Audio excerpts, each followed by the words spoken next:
بسم اللہ الرحمن الرحیم۔ ناظرین گرامی، اس وقت ملک کے جو تشویشناک حالات ہیں وہ سب کے سامنے ہیں۔ ہر شعور رکھنے والا جانتا ہے کہ مسلمان اسلام اور اسلامی شاعر کے خلاف دن بدن دائرہ تنگ کیا جا رہا ہے۔ حالات نازک سے نازک تر ہوتے جا رہے ہیں۔ پہلے بھی فسادات ہوتے تھے، کچھ دکانیں جل جاتی تھیں، کچھ مکانات میں آگ لگ جاتی تھی، کچھ لوگ جان سے ہاتھ دھو بیٹھتے تھے، پھر آہستہ آہستہ زخم مند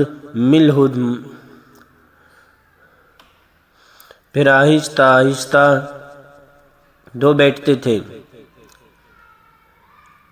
لیکن اب شرعی احکام اور شاعر اسلام پر حملے ہو رہے ہیں۔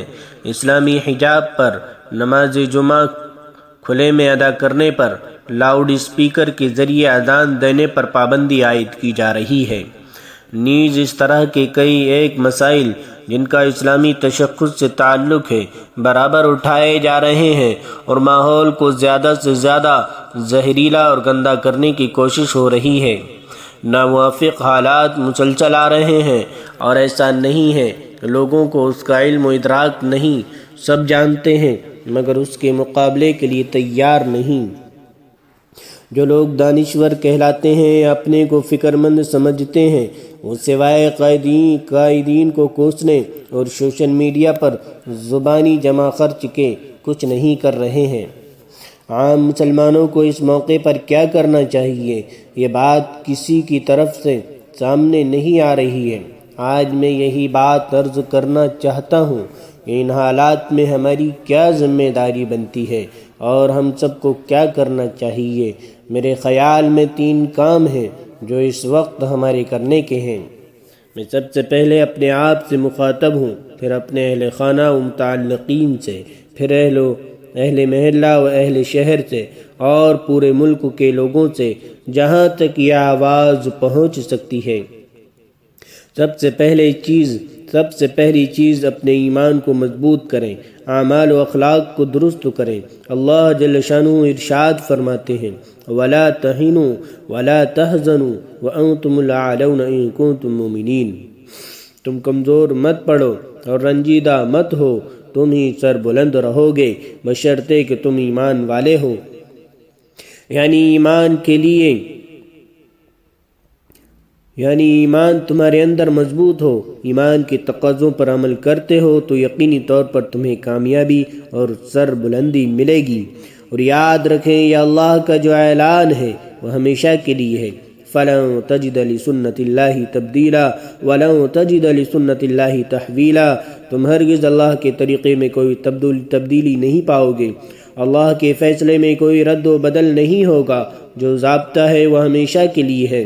لہٰذا سب سے پہلا کام تو یہ ہے کہ کمزور نہ پڑیں، بزدل نہ بنیں، دل کے اندر قوت پیدا کریں۔ موت ایک مرتبہ آنی ہے اور وقت مقررہ پر آنی ہے، یہ ہمارا ایمان اور عقیدہ ہے، اس کا استحضار رکھیں۔ ایمان کی بنیادی چیزوں میں یہ بات شامل ہے کہ جب بندہ پیدا ہوتا ہے اللہ کی طرف سے اپنی عمر متعین کروا کے آتا ہے۔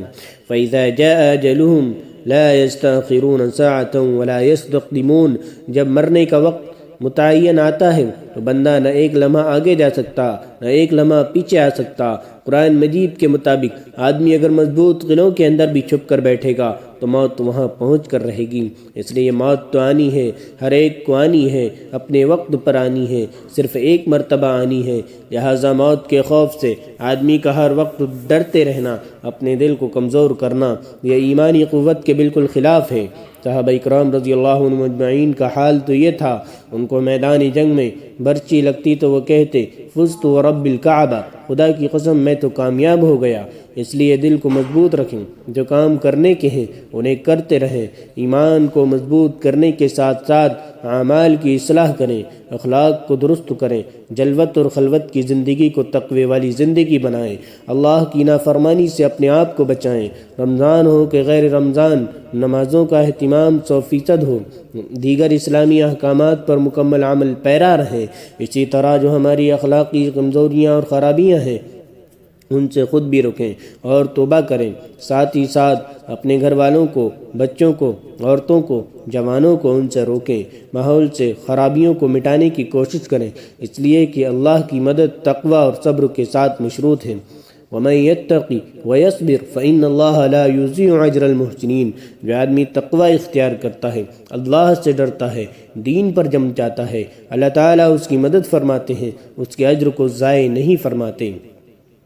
صحابہ کرام رضی اللہ عنہم اجمعین کی اسی تقوی اور صبر پر مدد ہوئی ہے، لہٰذا ہم بھی اپنے ایمان کو بنائیں، اعمال کو درست کریں، اخلاق کو سنوارنے کی فکر کریں۔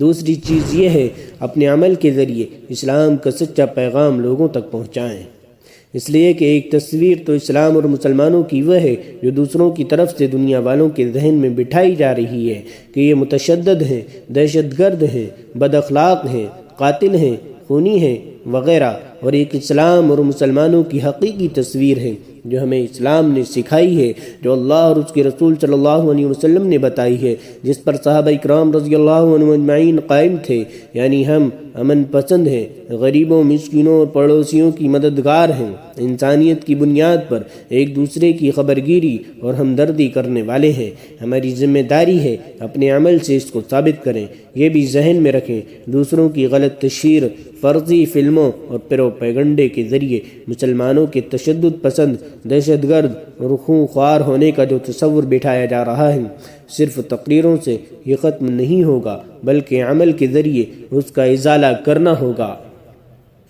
آپ دیکھ لیجئے لاک ڈاؤن کے زمانے میں جو پریشانیاں آئی ہیں، زندگی کے لالے پڑے ہیں، کھانے پینے کی چیزوں کا قحط ہوا ہے، اس موقع پر جن مسلمانوں نے اپنے اسلامی اخلاق اور انسانیت نوازی کا مظاہرہ کیا، اس کا اثر برادران وطن پر پڑا، اور جو مسلمانوں سے نفرت کرنے والے لوگ تھے ان کے اندر بھی احساس پیدا ہوا اور انہیں بھی یہ کہنے پر مجبور ہونا پڑا کہ ہم مسلمانوں کے بارے میں غلط رائے رکھتے تھے۔ ایسا کیوں ہوا؟ اس لیے کہ اس وقت اسلامی اخلاق کا مظاہرہ کیا گیا، اسلام کا عملی تعارف پیش کیا گیا اور نبوی تعلیمات کا نمونہ دکھایا گیا۔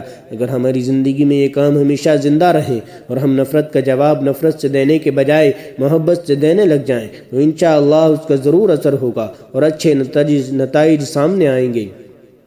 ان کا جو فرض ہے وہ اہل سیاست جانے۔ میرا پیغام محبت ہے جہاں تک پہنچے۔ ہمیں محبت کا پیغام عام کرنا چاہیے، محبت کا پیغام پہنچانا چاہیے، محبتوں کو بانٹنے کی کوشش کرنی چاہیے۔ ہمیں ہرگز دوسروں پر بھروسہ نہیں کرنا چاہیے۔ جو حالات چل رہے ہیں ہم دیکھ رہے ہیں، نہ کوئی سیاسی پارٹی ان کے خلاف آواز اٹھا رہی ہے، نہ کوئی سیاسی لیڈر سامنے آ رہا ہے۔ ہمیں جو کچھ کرنا ہے اپنے زور بازو اور قوت ایمانی کی بنیاد پر کرنا ہے، اس لیے اپنے اعمال و اخلاق کو درست کریں، دل کے اندر ہمت پیدا کریں۔ اب رہا یہ سوال کہ حالات کی بنا پر جو دل میں کمزوری آ رہی ہے، ذہن میں جو خوف بیٹھا ہوا ہے، عجیب طرح کی دہشت طاری ہے، اس کی کیا وجہ ہے اور یہ کیسے دور ہوگی؟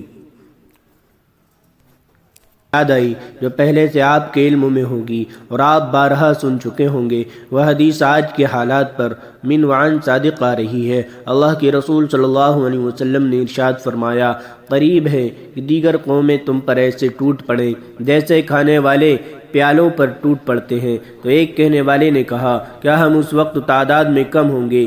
آپ صلی اللہ علیہ وسلم نے فرمایا، نہیں، بلکہ تم اس وقت بہت ہوگے، لیکن تم سیلاب کے جھاگ کی طرح بے وقعت ہوگے۔ اللہ تعالیٰ تمہارے دشمنوں کے سینوں سے تمہارا خوف نکال دے گا، تمہارے دلوں میں وہن ڈال دے گا۔ ایک کہنے والے نے کہا، اللہ کے رسول، وہن کیا چیز ہے؟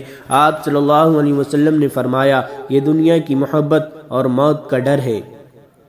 رسول اللہ صلی اللہ علیہ وسلم نے جس وقت یہ پیشن گوئی فرمائی تھی، اس وقت صحابہ اکرام کی شوکت تھی، قوت تھی، دبدبہ تھا۔ 1 مہینے کے فاصلے تک ان کا رعب پہنچا ہوا تھا، اس لیے وہ آپ علیہ السلام کا ارشاد سن کر تعجب سے کہنے لگے، کیا اس وقت ہم لوگ تعداد کے اعتبار سے بہت تھوڑے ہوں گے؟ آپ علیہ السلام نے فرمایا، نہیں، تم لوگ اس وقت تعداد میں بہت ہوگے، لیکن تمہاری حیثیت وہ ہوگی جو سیلاب کے زمانے میں پانی کی سطح پر بہنے والے کوڑے کرکٹ اور جھاڑ کی ہوتی ہے۔ نہ ان کی کوئی قدر و قیمت ہوتی ہے، نہ ان کے اندر کوئی طاقت و قوت ہوتی ہے۔ وہ بہاؤ سے اپنے آپ کو نہیں روک سکتے، وہ اپنے وجود کو باقی نہیں رکھ سکتے۔ پانی کا بہاؤ جدھر لیے جا رہا ہے بہتے چلے جا رہے ہیں، کہیں کوئی چیز آ گئی ٹکرا گئے، نشیب آیا نیچے گر گئے، بالکل اسی طرح تم بے وقت ہو جاؤ گے۔ مزید فرمایا اللہ تعالیٰ تمہارے دشمنوں کے دلوں سے تمہارا رعب نکال دے گا، تمہارے دلوں میں کمزوری پیدا کر دے گا۔ صحابہ نے پوچھا یہ بزدلی کہاں سے آئے گی، کیوں آئے گی، کس وجہ سے آئے گی؟ آپ نے فرمایا اس کے دو سبب ہوں گے، دنیا کی محبت، موت کی کراہت۔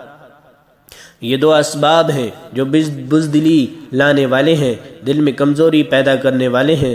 ظاہر بات ہے کہ جو اسباب دل میں کمزوری اور بزدلی لانے والے ہیں ان کا علاج یہ ہے ان کو ختم کیا جائے، انہیں ہٹانے کی کوشش کی جائے۔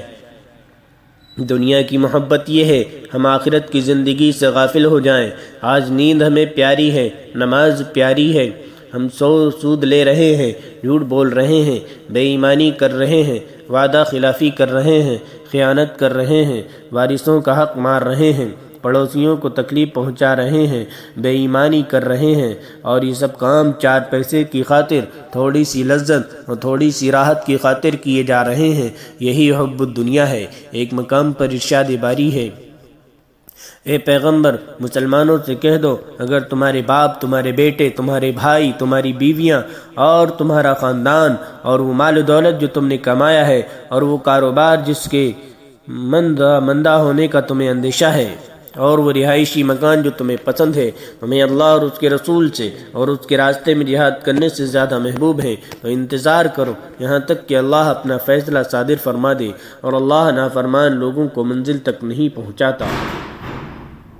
یاد رکھیں صرف فریاد کرنے اور حالات کا شکوہ کرنے سے کچھ نہیں ہوگا، اپنے اندر قوت پیدا کریں۔ جن راستوں سے یہ کمزوری آ رہی ہے ان کو ختم کرنے کی کوشش کریں۔ یہ بات بھی ذہن میں رکھیں اللہ تعالیٰ کی کسی کے ساتھ رشتہ داری نہیں ہے، وہاں تو ایمان اعمال کی بنیاد پر فیصلے ہوں گے۔ ایمان والوں کو امتحانات بھی ہوتے ہیں۔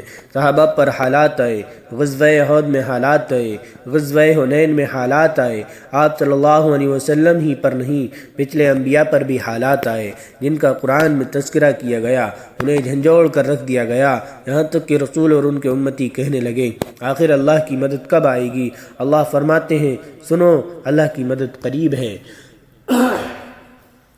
ایک اور مقام پر ارشاد باری شیء من الخوف والجوع ونقص من الاموال والانفس والثمرات، ہم ضرور تم کو آزمائیں گے۔ کس چیز سے آزمائیں گے؟ کچھ خوف میں مبتلا کریں گے، فاقے میں مبتلا کریں گے، مالوں کی کمی میں مبتلا کریں گے، جانوں کی کمی میں مبتلا کریں گے، پیداوار کی قلت کے ذریعے آزمائیں گے۔ یہ سارے حالات ہماری طرف سے ضرور بالضرور آئیں گے، لیکن یہ امتحان ہوگا، اور امتحان کس کے لیے ہوتا ہے؟ یہ دیکھنے کے لیے کون اس میں کامیاب ہوتا ہے، کون ناکام ہوتا ہے۔ جو کامیاب ہوتا ہے وہ نوازا جاتا ہے، جو ناکام ہوتا ہے اس کو سزا ملتی ہے۔ پھر فرمایا اس امتحان کے اندر کامیابی انہی لوگوں کو ملے گی جو ثابت قدم رہنے والے، صبر کرنے والے ہیں۔ صبر کی معنی صرف مصیبت کو برداشت کرنا نہیں ہے، بلکہ مصیبت ہو یا راحت ہر حال میں دین پر جمے رہنا، ہر طاعت کو اختیار کرنا، ہر معصیت سے اپنے نفس کو روک کر رکھنا، اور حالات کو اللہ کی طرف سے سمجھ کر اس کو برداشت کرنا، یہ صبر کا مجموعہ ہے۔ یعنی صبر طاعت پر، صبر معصیت سے بچنے کے لیے، صبر مصیبت پر۔ جہاں یہ صبر کی تینوں قسمیں پائی جائیں گی، ان صبر کرنے والوں کو خوشخبری سنا دیجیے جن کا شیوا اور طریقہ یہ ہے جب کوئی مصیبت آتی ہے تو کہتے ہیں ہم اللہ ہی کے ہیں اور اللہ ہی کے پاس ہمیں لوٹ کر جانا ہے۔ یہی وہ لوگ ہیں جن پر اللہ کی طرف سے خصوصی رحمتیں بھی نازل ہوتی ہیں اور عام رحمت میں بھی ان کا حصہ ہوتا ہے، اور یہی سیدھے راستے پر چلنے والے ہیں۔ تیسرا کام دعاؤں کا اہتمام کریں۔ میں نے سب سے آخر میں دعا کا ذکر کیا ہے۔ صرف قنوت نازلہ پڑھنے سے، صرف آیت کریمہ کا ختم کرنے سے اور صرف حسن حسین پڑھ کر دعا کرنے سے حالات نہیں بدلیں گے۔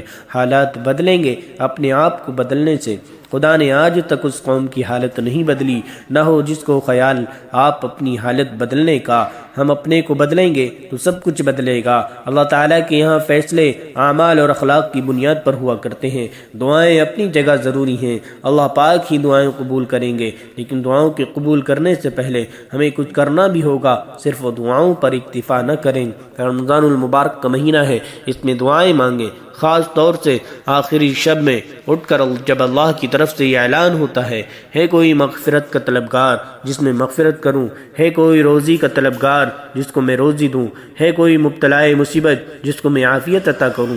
ایک ایک ضرورت کو لے کر اعلان ہوتا ہے، اور یہ بھی اعلان ہوتا ہے اے خیر کے طلبگار آگے بڑھ، اے بدی کے طلبگار پیچھے ہٹ۔ اللہ کی طرف سے یہ آوازیں آتی ہیں، ہم اگرچہ اپنے کانوں سے نہیں سنتے، لیکن اللہ کے رسول نے ان ساری آوازوں سے ہمیں متعارف کروایا ہے۔ یہ راتیں چل رہی ہیں، رمضان کی ہر رات قیمتی ہے، ان راتوں کی قدر کر لیں، راتوں کو اٹھیں، جاگیں، اللہ کے سامنے روئیں، گڑ گڑائیں، سچے دل سے اللہ کے سامنے اپنے گناہوں سے توبہ کریں، زندگی میں تبدیلی لانے کا فیصلہ کریں۔ ابھی جو باتیں آپ کے سامنے رکھی گئی ہیں، اجمالی طور پر ان کا اعادہ مناسب سمجھتا ہوں۔ پہلے نمبر پر اپنا ایمان مضبوط کریں، اپنے اعمال و اخلاق کو درست کریں، گناہوں سے توبہ کریں، نئے سرے سے زندگی کا آغاز کریں۔ دوسرے نمبر پر برادران وطن اور پڑوسیوں کے سامنے اپنے اسلامی اور اخلاقی کردار کی وہ تصویر پیش کریں جو مسلمانوں کی حقیقی تصویر ہے، جو اسلام کی حقیقی تعلیم ہے، تاکہ ان کے ذہن کو گندگی سے بھرنے کی جو کوشش کی جا رہی ہے اس کا عملی توڑ ہو۔ تیسرے نمبر پر دعا کے ساتھ ساتھ اپنے دل کو مضبوط رکھیں، خوف و دہشت دل سے نکالیں، موت کا خوف ختم کریں۔ یاد رکھیں موت اپنے وقت پر آئے گی، وہ ایک مرتبہ آئے گی، کوئی موت کو روک نہیں سکتا، لیکن موت کے ڈر سے ہم گھر کے اندر بیٹھے تاکتے رہیں، یہ طریقہ درست نہیں ہے۔ حق خود حفاظتی شریعت اور قانون نے ہم کو دیا ہے۔ خدا نخواستہ حالات ایسے آ جائیں، ہماری جان اور مال پر حملہ ہو جائے تو اپنا بھرپور دفاع کرنے کی کوشش کریں۔ آخر میں پھر کہوں گا، موت آئے تو عزت کے ساتھ آئے، لیکن دلوں میں بزدلی اور کمزوری بٹھا کر اپنے کو دوسروں کے سپرد کر دینا یہ ایمان والے کی شان نہیں۔ اللہ تعالی ہم سب کو صحیح سمجھ عطا فرمائے، صحیح عمل کرنے کی توفیق عطا فرمائے، آمین یا رب العالمین۔